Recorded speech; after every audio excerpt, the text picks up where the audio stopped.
तुम मेरा साथ दो, हम हिंदू राष्ट्र बनाएंगे। धीरेन्द्र शास्त्री का मंसूबा क्या है आप समझ गए। वो कह रहा है कि हमें हिंदू राष्ट्र चाहिए, जहां मनुस्मृति रामचरितमानस का बोलबाला होगा, जहां बंच ऑफ थॉट्स का राज चलेगा। हिंदू राष्ट्र से प्रॉब्लम क्या है? डॉक्टर अंबेडकर ने कहा है कि भारत कुछ भी हो जाए लेकिन एक धर्म विशेष का राष्ट्र नहीं होना चाहिए। क्या हिंदू राष्ट्र में जाति फिर से आ जाएगी? क्या SC ST OBC माइनॉरिटी का आरक्षण खत्म हो जाएगा? क्या इस देश के में कोई ब्राह्मण होगा, कोई क्षत्रिय होगा, कोई वैश्य होगा, कोई शूद्र होगा? कौन होगा शूद्र, कौन होगा अछूत? जो वैदिक व्यवस्था में, जिनको धर्म के नाम, धार्मिक व्यवस्था में, मनुस्मृति में, जिसको तुलसी दुबे ने रामचरितमानस में अशूद्र और शूद्र कहा है, उनका क्या होगा? क्या उनकी संपत्ति छीन ली जाएगी? क्या उनको संपत्ति का अधिकार नहीं होगा? पढ़ने लिखने का अधिकार नहीं होगा? नमस्कार, मैं शंभू कुमार सिंह और आप देख रहे हैं नेशनल दस्तक। वो तमाम बड़ी खबरें जो आज सोशल मीडिया पर वायरल है। सोचिए, राजस्थान यूनिवर्सिटी में एक चुने हुए अध्यक्ष को सरेआम ABP का एक गुंडा थप्पड़ मारता है। बिहार के राजस्व मंत्री को जान मारने की धमकी दे रहा है। दोनों आरोपी ब्राह्मण समाज से हैं। सोचिए, एक साधु अयोध्या में बैठकर स्वामी प्रसाद मौर्य के जीभ काटने, जो राजेंद्र पाल गौतम का गर्दन काटना, और जो प्रोफेसर चंद्रशेखर, जो कि 97% हिंदू लोग हैं, उनको सरेआम मारने की धमकी देता है। और सवाल है कि सारा टीवी अखबार के बाभन टोली के ब्राह्मण पत्रकार तो धीरेन्द्र शास्त्री के खिलाफ समर्थन में बोल रहे हैं, क्योंकि वो उनका जातीय पेशा है, जातीय पेशा बचाना है। सवाल ये है कि जिनको SC ST OBC माइनॉरिटी अपना रहनुमा मानते हैं, अजीत अंजुम, अभिषाक शर्मा और अभीश पांडे, क्यों चुप हैं? क्या सिर्फ इसलिए कि वो चाहते हैं कि उनका जातीय पेशा भी बना रहे और इधर SC ST OBC और मुस्लिम भी उनके दर्शक बने रहें? ठीक उसी तरह से इस देश का पूरा ब्राह्मण समाज BJP और RSS का समर्थन करता है, लेकिन पूरा का पूरा ब्राह्मण समाज मोदी सरकार के इस ऐलान का, इस कोशिश का विरोध करता है कि कोलिजियम सिस्टम खत्म नहीं होना चाहिए। क्योंकि ब्राह्मण वर्चस्व सुप्रीम कोर्ट, हाई कोर्ट में कोलिजियम सिस्टम की वजह से बना हुआ है। कोलिजियम सिस्टम हट जाएगा तो सबको हाई कोर्ट, सुप्रीम कोर्ट में जज बनने के लिए एग्ज़ाम देना पड़ेगा। इसके विरोधी हैं, चाहे वो कपिल सिब्बल हों, चाहे लेफ्टिस्ट, जिनको सब बहुजन समाज के लोग बहुत पसंद करते हैं, प्रशांत भूषण हो, जो भी सवर्ण ब्राह्मण जो हैं, जो चाहते नहीं हैं कि ये खत्म हो कोलिजियम। वहीं इस देश का एक ट्राइबल कानून मंत्री, इस देश का उपराष्ट्रपति जो किसान समाज से हैं, जाट समाज से हैं, धनखड़ साहब, इस देश की राष्ट्रपति द्रौपदी मुर्मू साहिबा जो ट्राइबल समाज से, वो साफ साफ कह चुकी हैं कि कोलिजियम सिस्टम खत्म होना चाहिए। तो सोचिएगा जरूर कि चित्त भी मेरी, पट भी मेरी। हमारा क्या है, मेरी तो कोशिश है कि आपको तमाम खबरें जो सोशल मीडिया पर वायरल है वो बताऊं।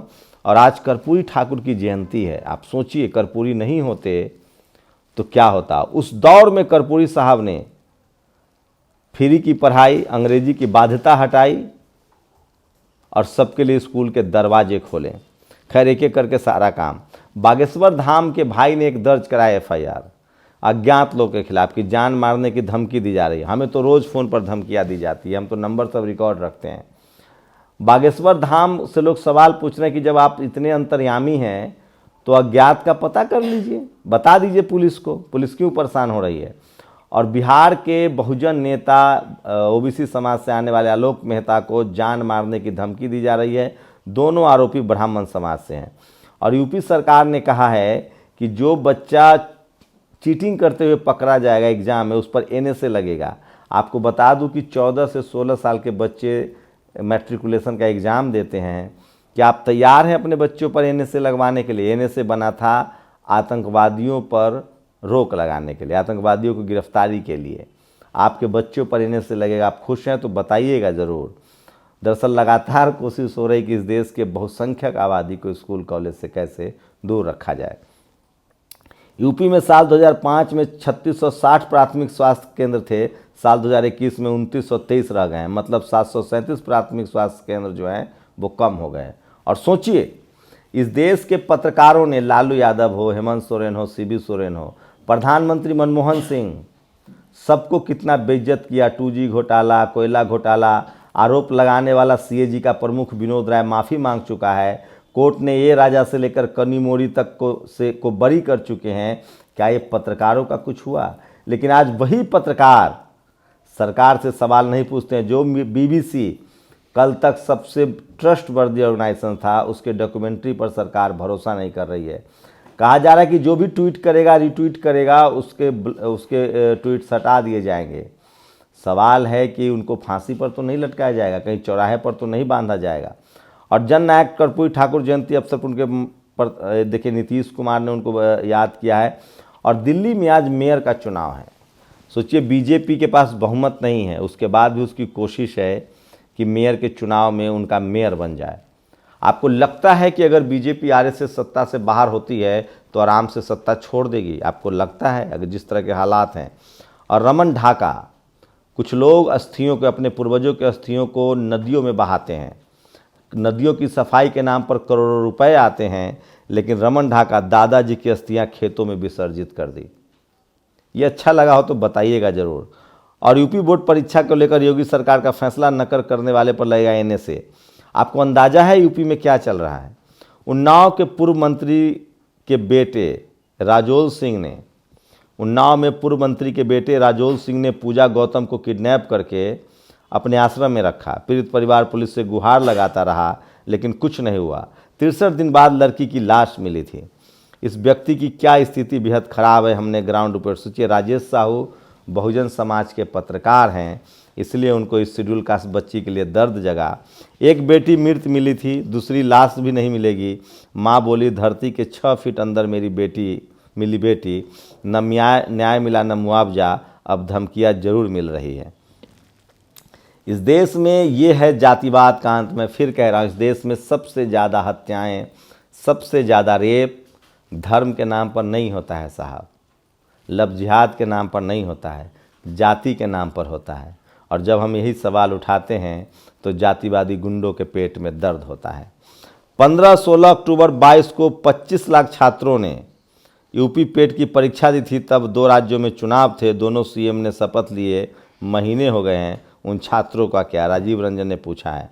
और महान स्वतंत्रता सेनानी, बीच बीच में कर्पूरी ठाकुर को याद कीजिए, उपेंद्र कुशवाहा, बहुजन नेताओं की पहचान होती जाएगी। अखिलेश यादव, आजीवन शोषित वंचित के लिए सदन से सड़क तक संघर्ष करने वाले जननायक। क्यों इनको जननायक कहा जाता है, एक लाइन वो भी सुनाऊंगा। और सोचिए नजीब के साथ क्या हुआ होगा। सोचिए ये थप्पड़ देखिए, एक चुने हुए अध्यक्ष को राजस्थान में ABP का एक गुंडा थप्पड़ मारता है। किसी ने लिखा है कि नजीब के साथ JNU में क्या हुआ होगा। खैर बाद में इनकी भी जमकर कुटाई हो गई। नए भारत में ABP सरेआम गुंडागर्दी कर रहा है। राजस्थान विश्वविद्यालय के छात्र संघ अध्यक्ष निर्मल चौधरी को एक थप्पड़ मारा गया, उसके खिलाफ उन्होंने मोर्चा खोल दिया। और BBC की पत्रकारिता की तुलना भारत के TV चैनलों से करनी चाहिए। साफ पता चल जाएगा कि असली कॉलोनियल माइंडसेट और स्लेवरी मेंटालिटी किसकी है। आशुतोष लिखते हैं, अरे भारत के पत्रकार तो स्लेवरी नहीं, जातिवादी गुंडे हैं, जातिवादी गिरोह चलाते हैं। और गोदी मीडिया के एंकर ने खुद कभी जवाब दिया और न बीजेपी से सवाल किया जब CRPF के जवानों को जहाज़ से लाने की इजाज़त गृह मंत्रालय ने नहीं दिया था। और बिहार के चंद्रशेखर यादव जी ने एक बार फिर कहा है कि जैसे जगदेव बाबू को मार दिया गया, बाबा साहब को मार दिया गया, इस देश के 97% हिंदुओं के पक्ष में जैसे ही कोई बोलना शुरू करता है, जातिवादी, मनुवादी, ब्राह्मणवादी लोग उसकी जान के पीछे पड़े जाते हैं। तो ये बड़ी खबरें हैं जो सोशल मीडिया पर है और लोग पूछ रहे हैं। 26 जनवरी पर प्रशांत पूछते हैं, 26 जनवरी तोपों बंदूकों का दिन नहीं, आपके अधिकार का दिन है। फिर भी न्यूज़ चैनल फर्जी राष्ट्रवाद की कहानी सुनाएगा। एक भी डिबेट नागरिकों के अधिकारों को लेकर नहीं होगा, संवैधानिक मूल्यों पर कोई चर्चा नहीं होगी।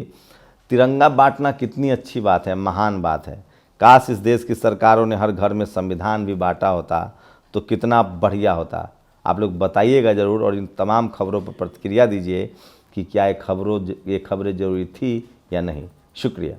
नेशनल दस्तक की आपसे गुजारिश है कि अगर इसको बचाना चाहते हैं तो नेशनल दस्तक को सब्सक्राइब करने के लिए रेड कलर के सब्सक्राइब बटन को दबाएं, फिर बेल आइकन की घंटी दबाएं। नेशनल दस्तक को बचाने के लिए बहुत जरूरी है कि हर खबर को शेयर करें, लाइक करें, कमेंट जरूर करें।